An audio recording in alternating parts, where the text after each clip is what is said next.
With Queen Elizabeth II dies the only version of Britain most of us alive today have ever known. During a reign of 70 years and 214 days, the longest of any British monarch, she had been the most famous and most recognised woman alive. Not just here at home, but all around the world. She was simply the Queen. Her thread is woven into the fabric of the nation. Stamps and coins are the least of it. There's no denying her dying is a moment around which much must and will shift and reshape, becoming permanently altered. This is world history happening right now. There's no denying either that for millions of people, the Queen had been a fixed point, constant, and as seemingly permanent a fixture as any war memorial or town cross or church steeple. Like goodness knows how many others around the country, my mum cried at the news. People need constancy and fixed points by which to navigate. For countless numbers of people, the Queen was that constant in a landscape ever-changing. In 1953, the year of her coronation, the world was an utterly different place. That same year, Dwight D. Eisenhower was inaugurated as the 34th President of the USA. There's been a dozen more American presidents since then. There were just over 2.5 billion people alive in the world in 1953. When she came to the throne, Britain had more than 70 territories overseas. By the end of her life and reign, there were just 16 Commonwealth realms. Joe Stalin died 3 months before Elizabeth II was crowned.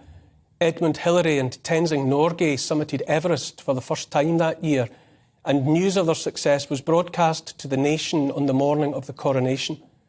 Francis Crick and James Watson discovered the double helix structure of human DNA in 1953, and Elizabeth II has been coiled through the DNA of Britain ever since. Her first Prime Minister was Winston Churchill, a man born in 1874 when Victoria was still on the throne and only 13 years a widow. The river of time and British history she bridged is extraordinary.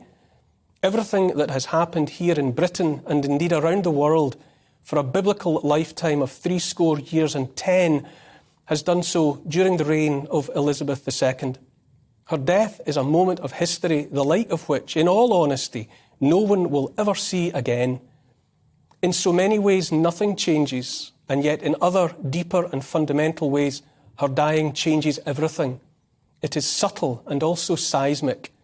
Her absence alters the landscape like the falling of an oak tree. After a lifetime of coins with a queen facing right, new ones will feature a king facing left. New passports will be issued in the king's name. Barristers appointed by the new monarch will be KCs instead of QCs. The national anthem will call upon God to save the king. In criminal court cases, the R denoting the crown will stand for Rex and not Regina. Stamps, medals, insignia on state documents. ER2 on police helmets will change to C3. It's all in the details, but details matter. There might be a case for claiming the most memorable monarchs in British history have been two women named Elizabeth. During her own exceptionally long reign, Elizabeth I did nothing less, you might say, than create the notion of nationhood for England. She came to Tilbury on the Thames on August the 9th, 1588 to encourage 20,000 soldiers awaiting the arrival of the Spanish Armada. Eyewitnesses described her appearing like a goddess of war, clad all in white, a breastplate over her gown and astride a white horse. She addressed the waiting throng as "my loving people" and promised to live and die among you all, to lay down for my God and for my kingdom and my people, my honour and my blood, even in the dust. She had, she said, the body of a weak and feeble woman, but the heart and stomach of a king. Now the second of her name has died too, becoming her own part of the history of the world. Elizabeth II did much and many times to give her subjects a sense of unity and union. As recently as this year, her Platinum Jubilee gave many of those in need of togetherness a reason to come together as communities for the first time in long, hard months. The world is as it was, and yet not. Whoever we are, whatever our politics, or even our disregard of politics, this changes the fabric of the British landscape.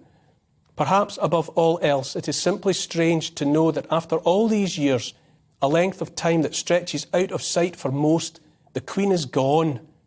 It's surely right to say she is an icon of duty and devotion to the task, and that we shall not see her like again.